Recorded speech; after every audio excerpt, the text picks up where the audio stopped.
le Botswana, au sud de l'Afrique.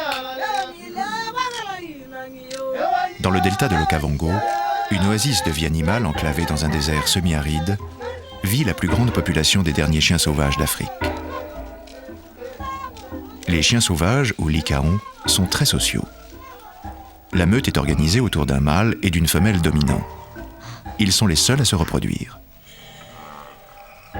Il y a 3 semaines, leurs petits ont vu le jour, mais seuls la mère et le père les ont déjà approchés. Les autres membres du groupe, eux, n'y ont pas encore été autorisés. Pourtant, les bébés likaons deviendront bientôt le centre d'intérêt de la meute entière. Et tous s'en occuperont.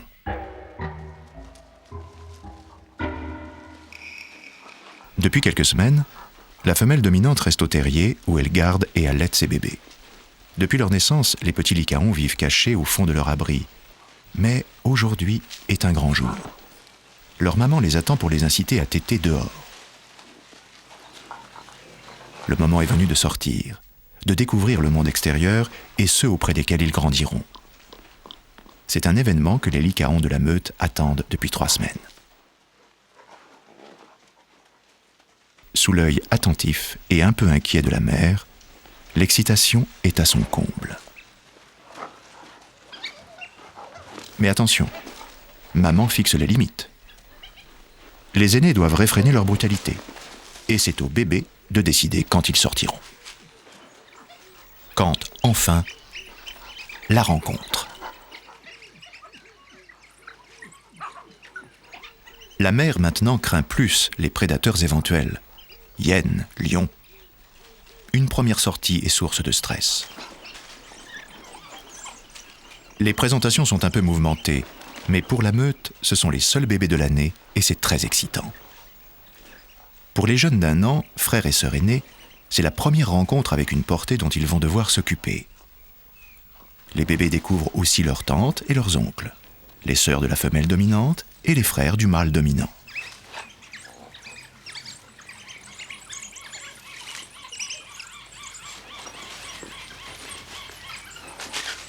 Après ces présentations mouvementées, la découverte d'un nouveau monde étrange est déconcertante.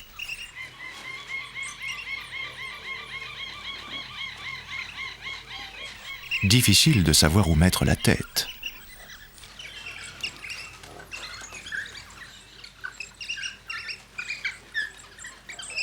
Tous les likaons de la meute ont du sang commun avec les petits.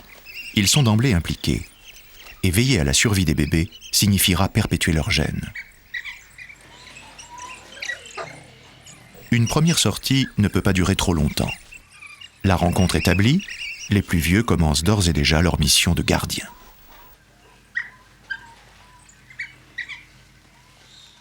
Sous la vigilance de leur père, le mâle dominant, mieux vaut retrouver ce que l'on connaît déjà, les mamelles de maman. Il suffit de sortir par l'autre embouchure du terrier où la mère les attend.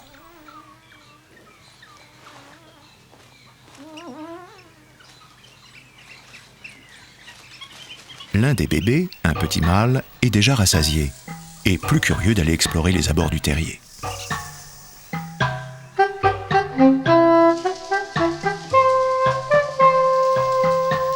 Le père ne le quitte pas des yeux. Pour les autres, il est plus rassurant de téter encore un peu. C'est la seule chose familière qu'ils retrouvent à l'extérieur de leur abri. Quant au petit mâle, il devra apprendre à coordonner ses mouvements pour assouvir sa curiosité. Poussés par leur maman, les autres bébés, apaisés et repus, peuvent partir à leur tour découvrir ce nouvel environnement.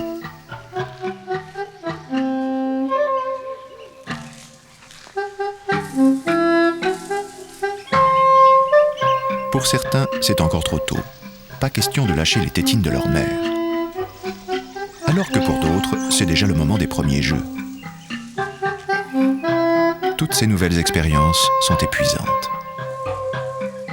L'un des membres de la meute s'installe à son poste de surveillance pendant que les bébés regagnent leur refuge. Dorénavant, la mère n'est plus la seule à prendre soin d'eux.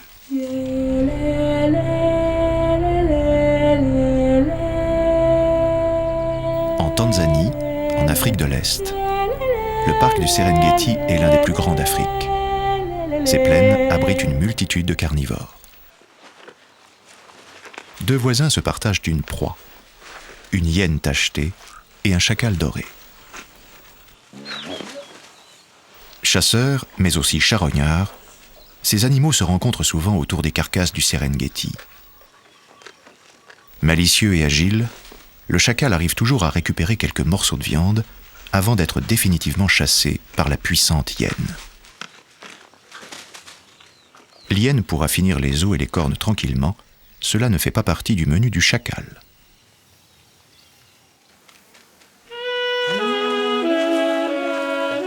Durant les heures chaudes de la journée, l'hyène peut se nourrir d'une carcasse trouvée sur son chemin. C'est une question d'opportunité. Mais généralement, elles font la sieste à l'ombre des arbres.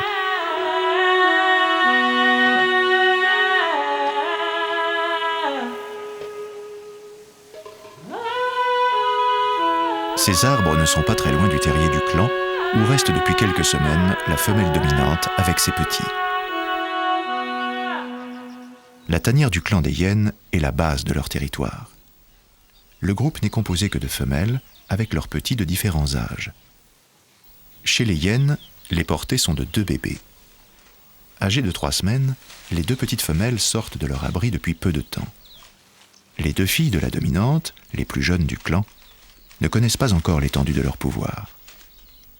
Elles ont, de naissance, une supériorité incontestable sur les autres membres du clan.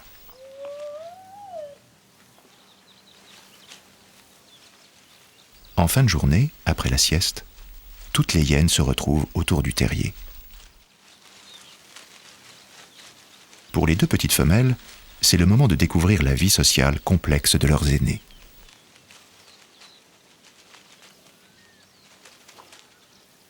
Toute la vie des hyènes tachetées femelles est basée sur une hiérarchie très puissante et un système compétitif pour la dominance. La dominance pour la nourriture surtout.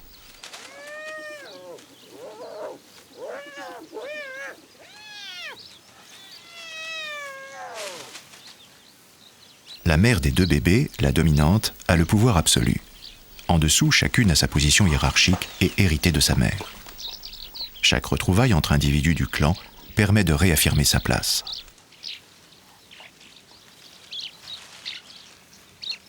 La femelle située au plus bas de l'échelle domine n'importe quel mâle. Plus grosses qu'eux, les femelles sont aussi pourvues d'une sorte de phallus et de testicules semblables à ceux de leurs congénères masculins. Très jeunes, les hyènes participent à cette cérémonie de reconnaissance entre femelles.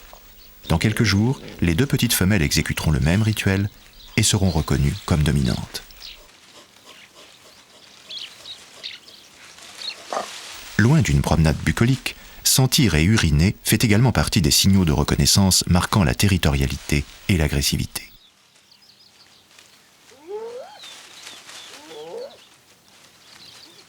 Selon leur position dans la hiérarchie, les hyènes se nourrissent donc plus ou moins, se déplacent ou s'installent plus ou moins là où elles le désirent, et sont plus ou moins défendues ou agressées par les autres femelles du clan.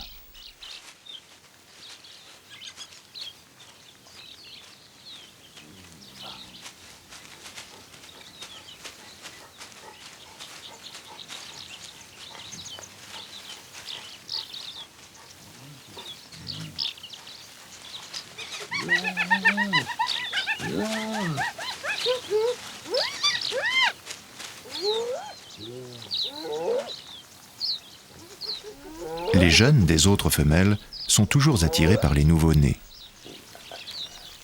Et c'est généralement réciproque. Mais peut-être un peu tôt. Surtout pour l'une des 2. L'autre, elle, possède déjà une confiance supérieure à celle de sa sœur. Mais les 2 petites femelles manquent encore d'assurance devant ce spectacle désarmant.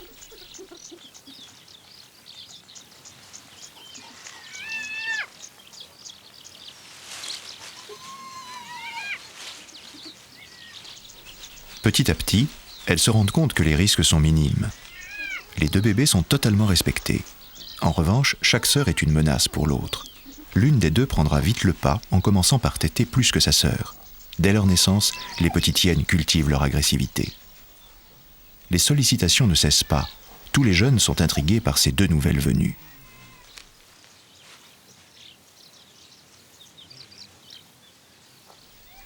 l'intérêt qu'elle suscite devient finalement très excitant pour elle. La plus confiante n'est plus du tout timide. Les bébés de la dominante mangeront plus et grandiront plus vite que les autres, nés dans une position hiérarchique inférieure. Les congénères, que les deux petites hyènes découvrent tout juste, leur laisseront toujours la priorité.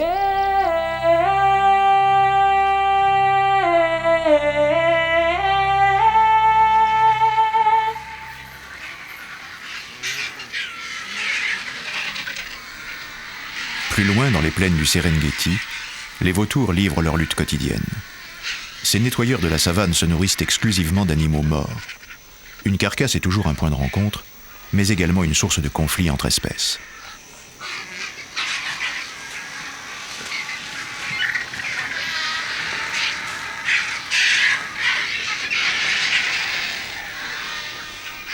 Malgré sa réputation de charognard, le chacal a un régime alimentaire très varié, dont seulement 6% d'animaux morts. Mais il ne rate jamais une opportunité, même si les vautours sont là pour l'en empêcher.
Inutile d'insister, mieux vaut rentrer au terrier, la viande ingurgitée transportée dans l'estomac.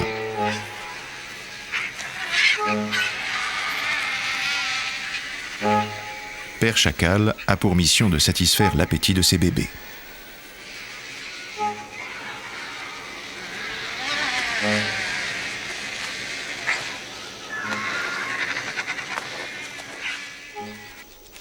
Chaque année, au moment des naissances, il s'occupe des petits avec la mère.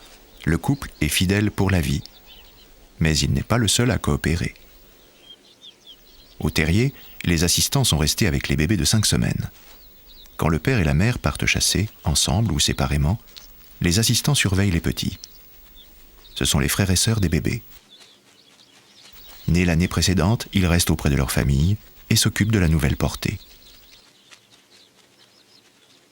Cela permet aux parents de partir chasser, rongeurs, reptiles ou bébés gazelles, en laissant leurs petits en sécurité. Au retour, le mâle régurgite la nourriture conservée dans son estomac aux petits quémandeurs effrénés. Dès l'âge d'1 mois, les bébés chacals commencent à manger de la viande.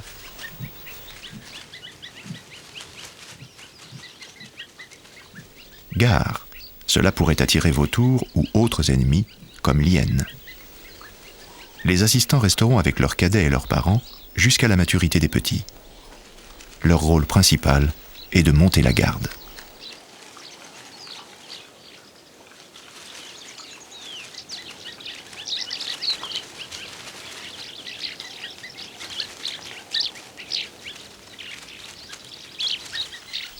Les assistants, eux, ne sont pas nourris par le père. Quand ils sont restés au terrier et non pas chassés, ils se contentent de récupérer les restes de viande des bébés. Mais le père a la priorité. C'est au tour de Mère Chacal de rentrer de la chasse. Il fait sec et les plaines sont désespérément vides. Toute la famille est très soudée et les assistants ont des relations généralement très amicales avec les bébés. Ils s'occupent beaucoup d'eux. Durant ces périodes difficiles, les assistants, en restant auprès des bébés, permettent à la mère de passer plus de temps à la recherche de proies. Mais cette fois, elle est revenue sans rien. Sous la surveillance de sa fille aînée, Mère Chacal offrira à ses petits la seule chose qu'elle puisse leur donner, son lait. C'est encore l'alimentation principale des bébés.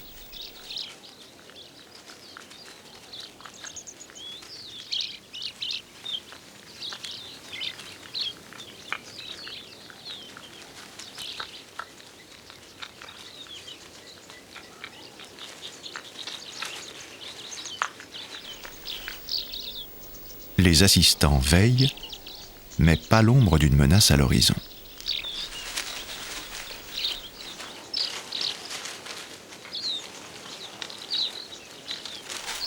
Le frère et la sœur aînée en profitent pour se retrouver loin des sollicitudes quotidiennes. Plus téméraire que les autres, une petite femelle semble très attirée par l'aventure.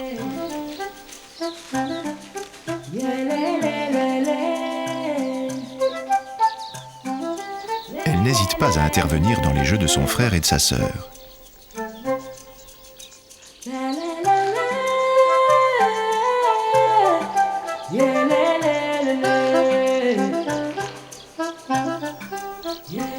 À son plus grand tort.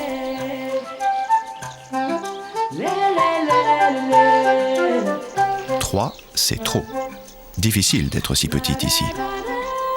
Ses plus jeunes frères et sœurs sont dans une situation bien plus douillette. Mais les grands sont quand même intrigants.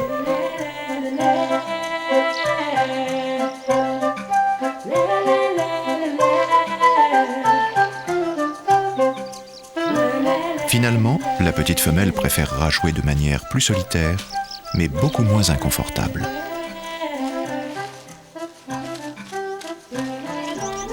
La tétée terminée, les autres rejoignent leur sœur. Son petit jeu semble très rigolo. Un petit mâle préfère toutefois rester se faire nettoyer par sa mère.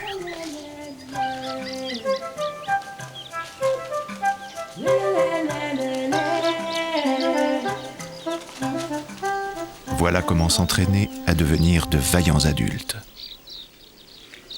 Le petit mâle, lui, est bien loin de ses apprentissages.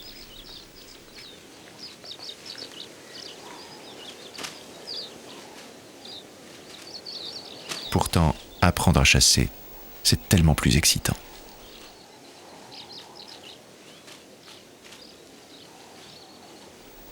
Mais chacun sa personnalité.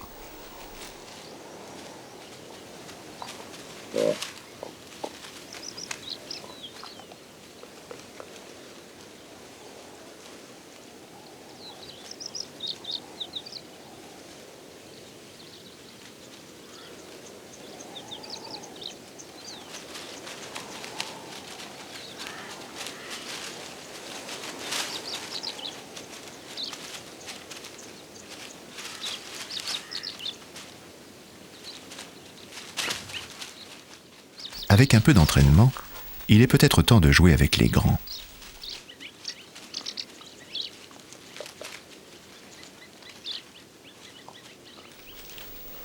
Les assistants ont l'air plus disponibles.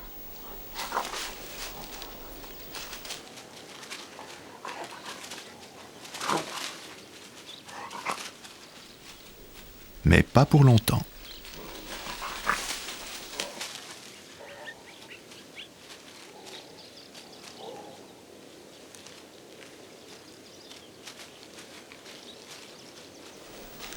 La mère commence à s'impatienter. Le petit ne veut plus la laisser. Mais une nouvelle victime est tout près. Un assistant qui se repose tranquillement. Il y court.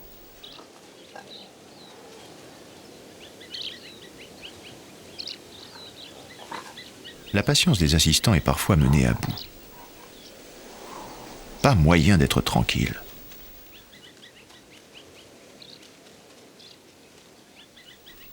Il faut toujours finir par céder. Jusqu'au moment où une gazelle de Thomson s'approche. C'est la première fois que les bébés aperçoivent cet animal étrange. Mieux vaut opter pour la sécurité.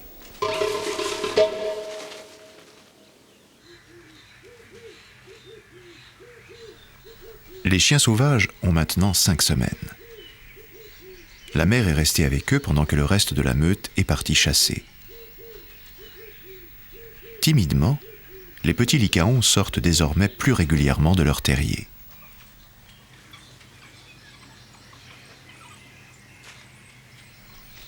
La maman gagne son poste de surveillance. Elle sera nourrie par les lycaons partis à la chasse à leur retour. Les jeux encore maladroits font maintenant partie du quotidien des chiots. Ces échanges sont importants pour la cohésion du groupe. Ils permettent à chacun d'établir des liens avec leurs frères et sœurs. Certains petits sont d'emblée attirés par les relations sociales. Tandis que le petit mâle, lui, se contente d'observer de loin.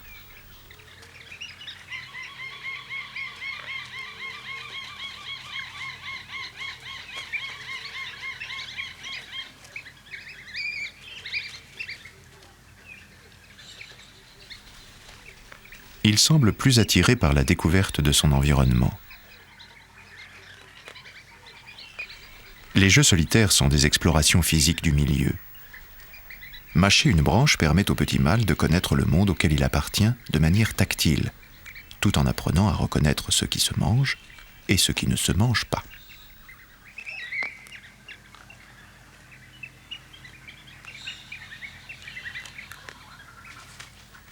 Leur robe devient déjà plus claire et les chiots établissent des liens plus ou moins forts.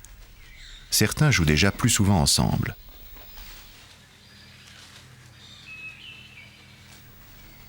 La vie des chiots au terrier durant les premiers mois permet à chacun de se situer par rapport aux autres et de trouver sa place dans le monde qui les abrite.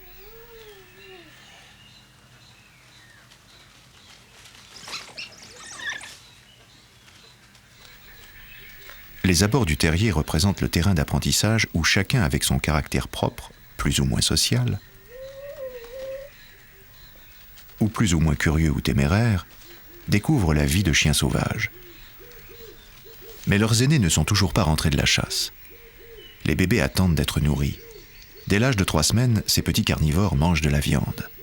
Pour patienter, l'intérieur de la tanière reste encore le lieu privilégié des chiots, à l'abri des prédateurs et de la chaleur. Pour la mère aussi, le reste de la meute tarde à rentrer. La nourriture se fait attendre.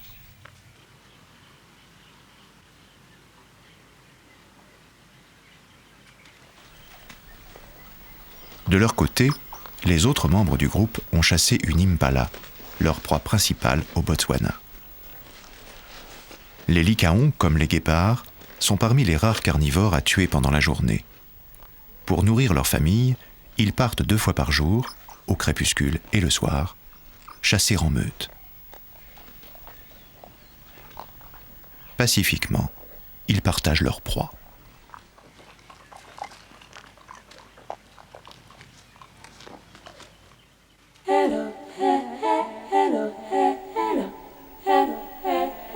Comme les chacals, les chiens sauvages transportent la nourriture dans leur estomac. Un bon moyen pour ne pas se la faire voler par les autres carnivores. Dorénavant, ils n'ont qu'un seul objectif, rentrer le plus vite possible au terrier.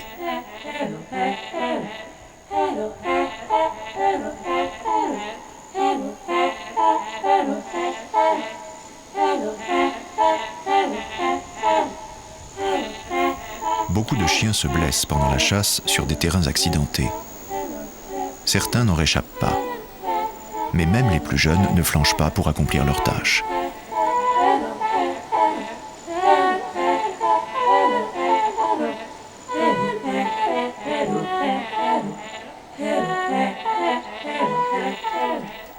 Rassurée, la mère va bientôt pouvoir être nourrie.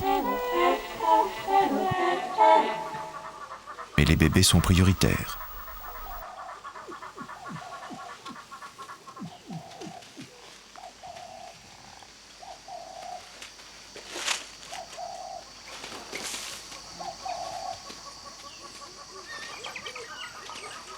Affamés, ils se précipitent pour quémander à leur oncle leur part de nourriture régurgitée.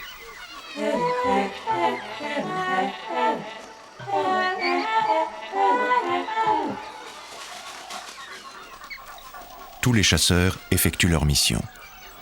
Les bébés chiens sauvages sont choyés par la meute entière et le quémandage fait partie des actes qui soudent les membres du groupe.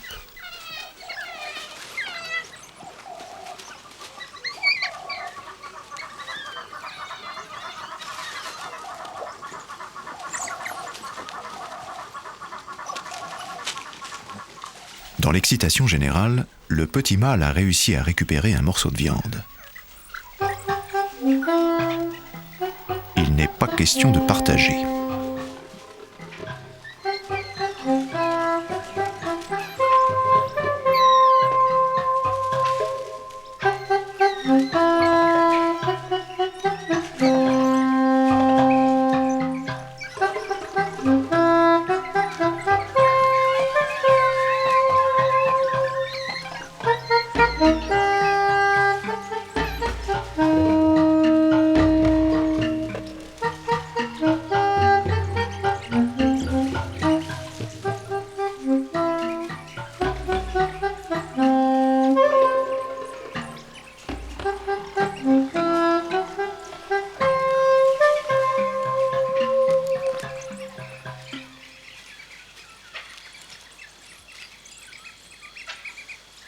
Tout le monde a été nourri. C'est l'heure de la sieste.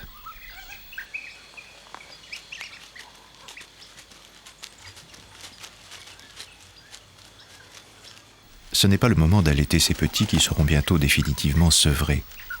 Ils doivent retourner à l'ombre du terrier.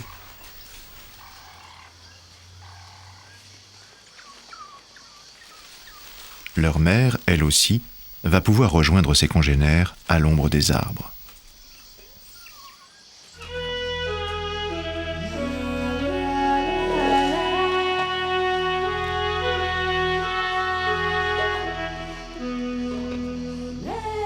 Un frère aîné reste surveiller le terrier de près. Pendant que les heures chaudes de la journée s'écoulent au rythme du repos.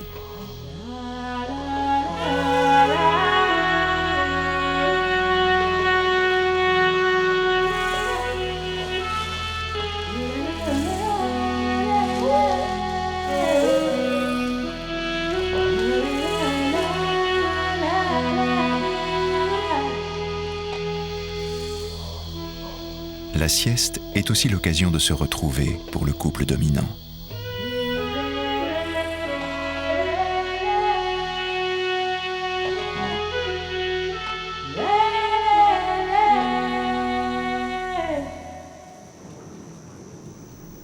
Dans le Serengeti, la sécheresse perdure. Les plaines sont devenues un désert. L'occasion de tuer un lièvre passé près du terrier est une aubaine.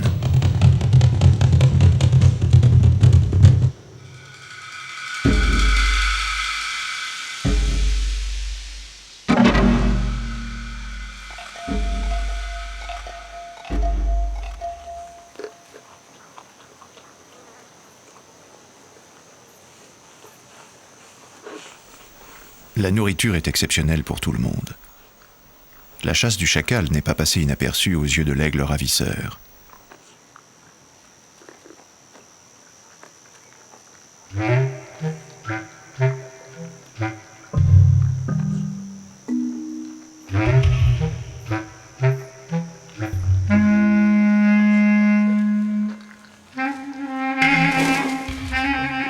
Quand il s'agit de nourrir sa famille, le chacal se défend âprement.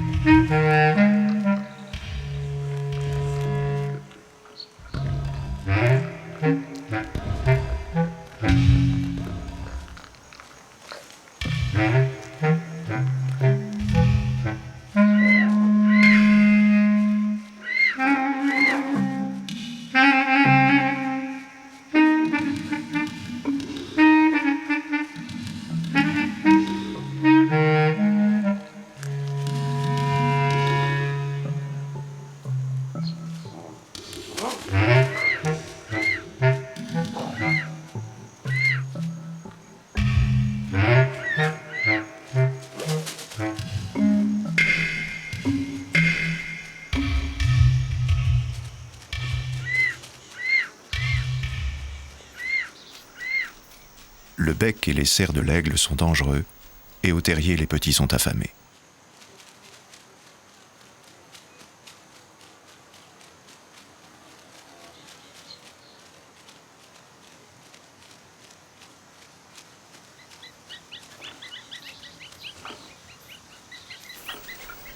L'accueil de mère chacal, encore un peu stressée, est à la mesure de la faim de ses bébés.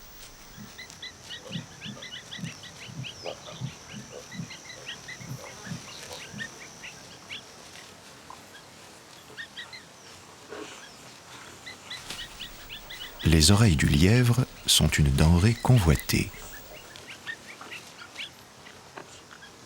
Les petits ont finalement de quoi calmer leur faim.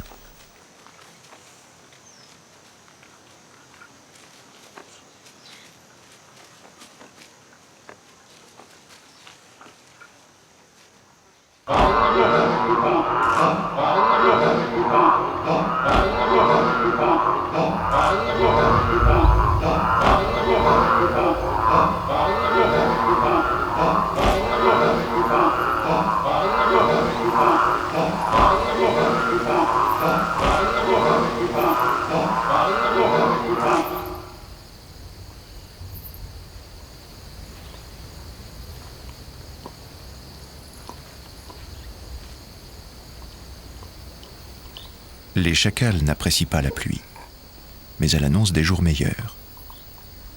Et ils n'ont plus à sortir de leur territoire pour trouver de quoi boire.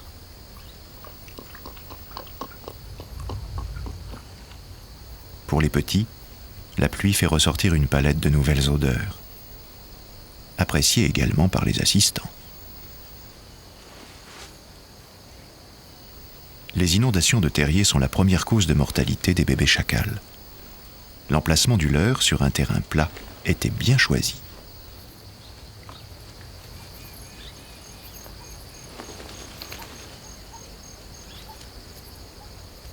Avec la première pluie, les petits découvrent un sol tout neuf.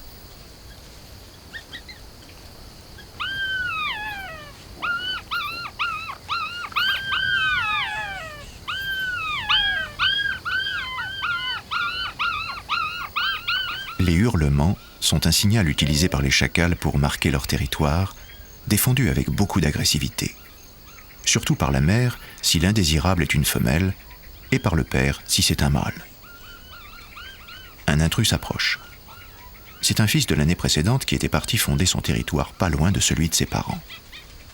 Il faut d'abord montrer patte blanche en adoptant la posture de soumission requise. Les jeunes chacals, même les assistants, sont toujours subordonnés à leurs parents.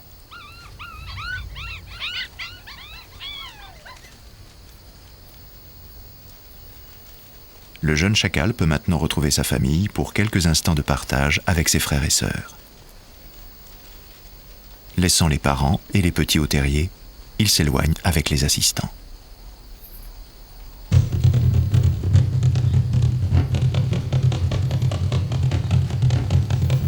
Une course-poursuite renoue vite les liens.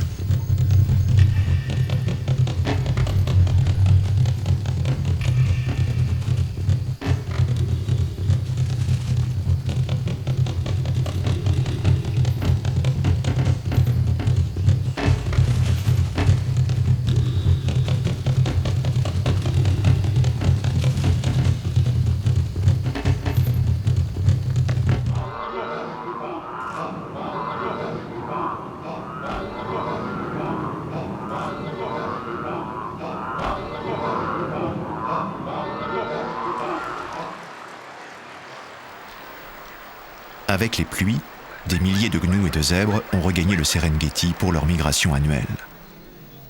La savane se remplit alors d'herbivores avec leurs bébés. Pour les hyènes, c'est le retour de l'opulence.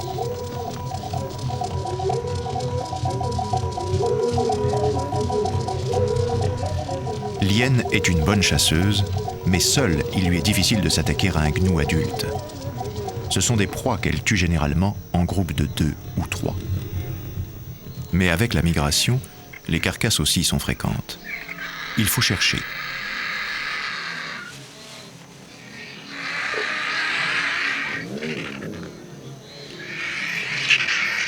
On finit souvent par trouver.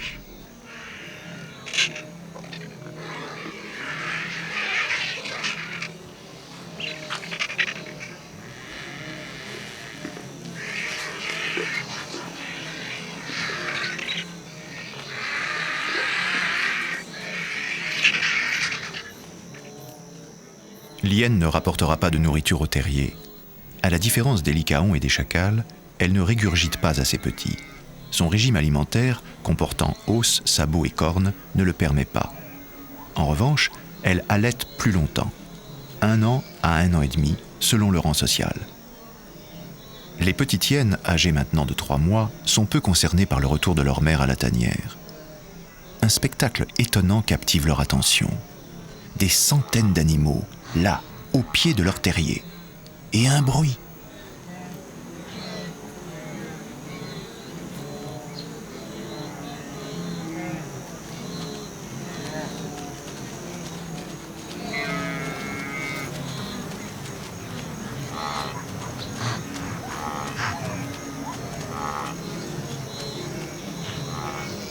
Pour les adultes, c'est un garde-manger facile à atteindre.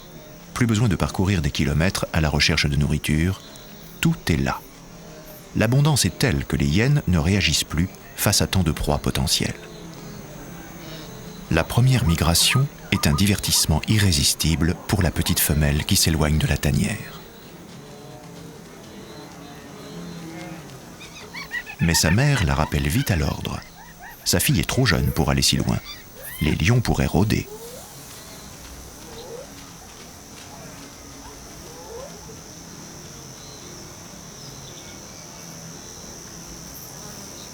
Les gnous et les zèbres sont étonnants, mais une autre rencontre attend les deux petites femelles.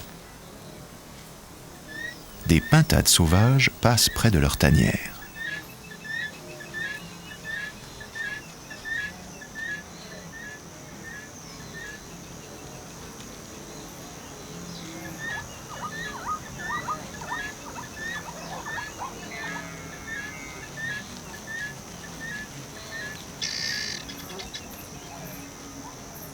Pas question de s'éloigner encore. Maman veille.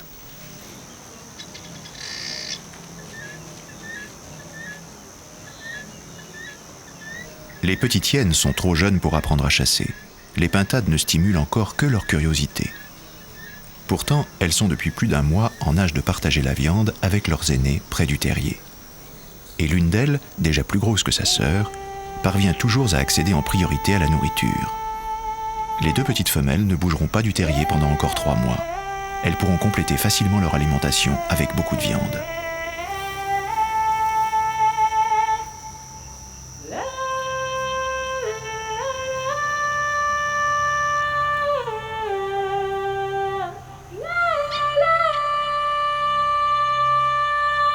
À presque 3 mois, les petits chacals sont en plein sevrage. Une patte de gnou est en même temps une nourriture et un jeu.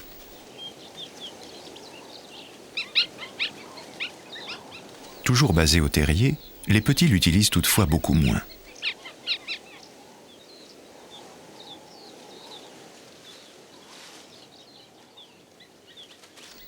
De plus en plus indépendants, ils ont pris de l'assurance vis-à-vis des assistants, qui sont maintenant plus sociables qu'eux. Les petits, eux, sont dans une phase où ils commencent à vouloir tester leur autorité et leur position par rapport aux autres. Ce sont de vraies petites pestes. Le frère aîné ne peut que chercher refuge auprès de sa mère en lui montrant sa soumission. Il restera avec sa famille encore 3 mois. La jeune femelle, elle, continue à améliorer sa technique de chasse. Dans quelques semaines, elle sera capable de se nourrir seule. Les bousiers feront alors partie de son alimentation.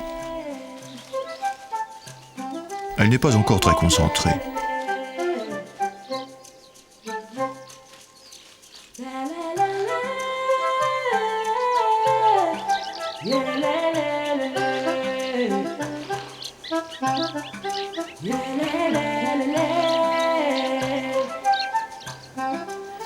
Quand une gazelle de Thomson s'approche, les petits ne sont plus du tout concernés. Les gazelles font partie de leur environnement familier et ils ne commenceront à chasser leur bébé que dans 3 mois.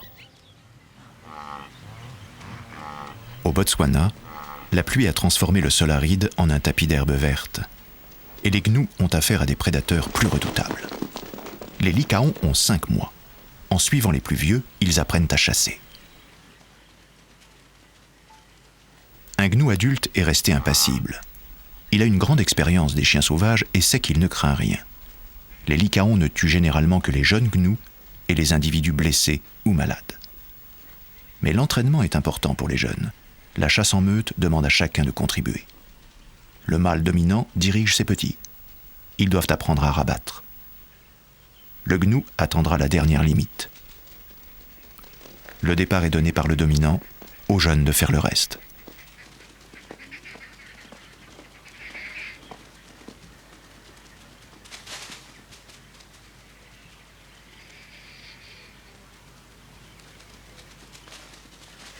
Rejoints par les adultes, les jeunes lycaons terminent leur course et continuent leur chemin. Depuis quelques semaines, la meute a abandonné le terrier. Devenus nomades, les lycaons parcourent au fil des jours leur vaste territoire.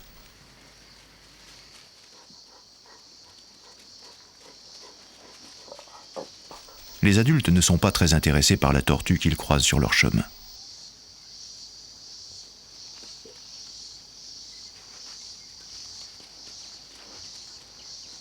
Les jeunes, eux, sont fascinés et déconcertés.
Les chiens sauvages partagent tout, jusqu'à leur excitation devant tant de nouveautés.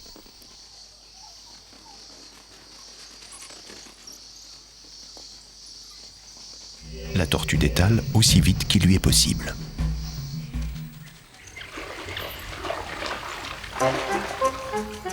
De nouvelles aires de jeu ont été créées avec la pluie. Elles permettent en même temps de se rafraîchir, de boire et de jouer.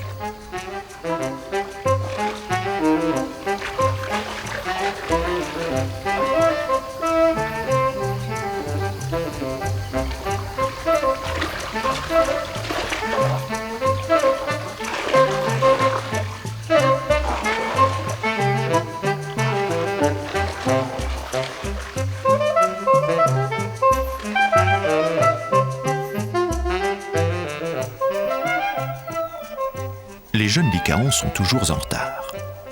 Mais un des adultes surveille encore. Les lions sont une véritable menace pour les petits, maintenant qu'ils vivent hors du terrier. Ils ont vite regagné les rangs. Il ne faut pas oublier l'objectif de la promenade, chasser.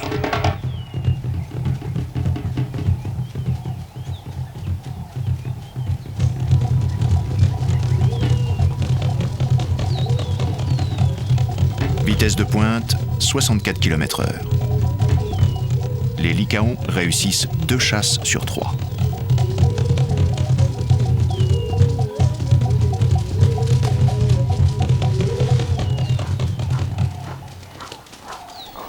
La meute a une fois de plus triomphé. C'est le festin. Les petits rejoignent vite leurs aînés. Ils ont la priorité sur la nourriture. Ils ne chassent pas encore, mais sont les premiers à accéder à la proie une fois tuée. Les adultes n'ont qu'à attendre. C'est une situation établie et personne ne proteste. Il en sera ainsi jusqu'à l'âge d'1 an. Ensuite, les jeunes sauront coopérer à leur tour. Ils ne seront toutefois bons chasseurs qu'1 an après. Pour l'instant, c'est le privilège de l'âge. De leur côté, les 2 dominants marquent leur territoire et attendent patiemment en renforçant leurs liens.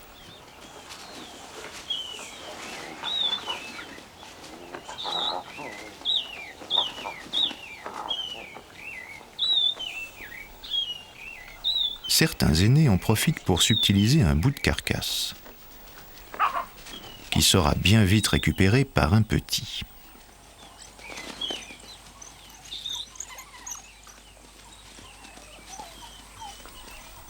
Le jeune mâle n'a pas changé d'attitude vis-à-vis de ses frères et sœurs. Il s'est emparé des côtes qu'il n'a pas du tout l'intention de partager.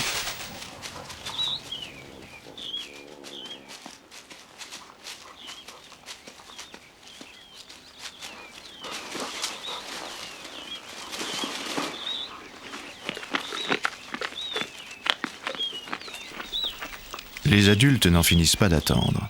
Les jeunes sont devenus très voraces et les relations avec leurs aînés sont beaucoup moins amicales. Le jeune gourmand en est à sa dernière côte. À lui seul, il aura réussi à toutes les engloutir.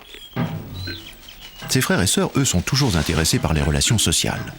Et les jeux font encore partie de leur quotidien. En revanche, il n'attire toujours pas le jeune mâle. Ces nouveaux jeux consistent aussi en un entraînement à la chasse. Chacun peut développer ses capacités. Généralement, les mâles sont plus attirés par les relations sociales, tandis que les femelles sont plus concernées par la chasse. Mais lui n'a l'air fait ni pour l'un ni pour l'autre.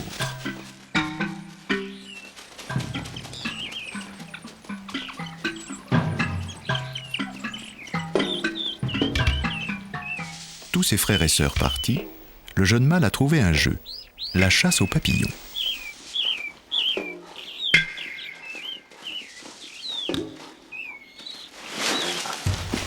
La chaleur est à son comble. Loin du terrier, toute la meute se repose maintenant à l'extérieur. Le jeune mâle se joint au groupe et se couche près de l'un de ses frères. Comprendrait-il enfin que la vie de Lycaon est un partage constant ? Un partage avec la meute à laquelle il appartient et qui restera sienne. Ses sœurs, elles, quitteront le groupe et fonderont une nouvelle meute. Celle qui s'imposera comme dominante sera mère à son tour.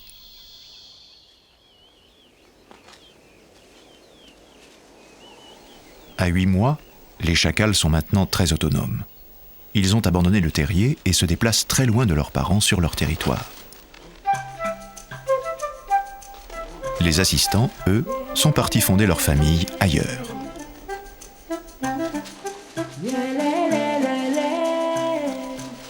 La jeune femelle est toujours aussi curieuse de son environnement et les jeux tiennent encore un rôle important dans la vie des jeunes chacals. Ils permettent aussi de découvrir des espaces inconnus jusqu'alors.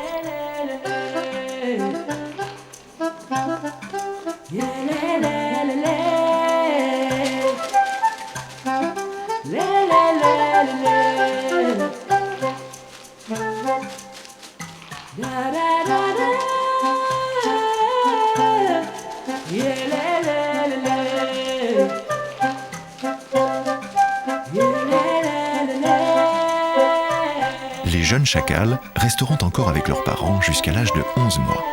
Puis, certains quitteront la famille, tandis que d'autres s'occuperont à leur tour de leurs petits frères et sœurs.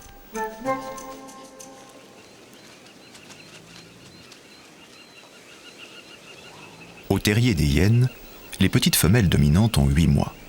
Elles se déplacent depuis quelque temps sans les adultes, mangent régulièrement de la viande, mais n'ont pas encore quitté le terrier.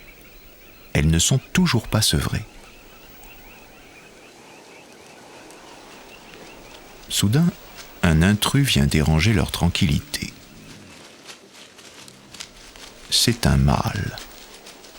Traités comme des moins que rien, ils vivent à la périphérie des clans de femelles et n'osent s'approcher que de temps en temps. C'est un moyen de ne pas se faire oublier. Mais les tentatives de séduction n'ont généralement aucun succès. Et dès leur plus jeune âge, les femelles apprennent à les rejeter sans ménagement. La plus forte des deux petites s'en charge.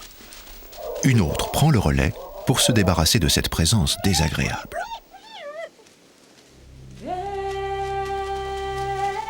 Protégées par toutes les femelles du clan, la dominante et ses filles peuvent retrouver leur tranquillité. Leurs liens persisteront toute leur vie. Comme les autres filles de la dominante, elles garderont en grandissant la priorité dans le groupe. Peut-être la plus tenace des deux prendra-t-elle un jour la tête du clan, à la suite de sa mère.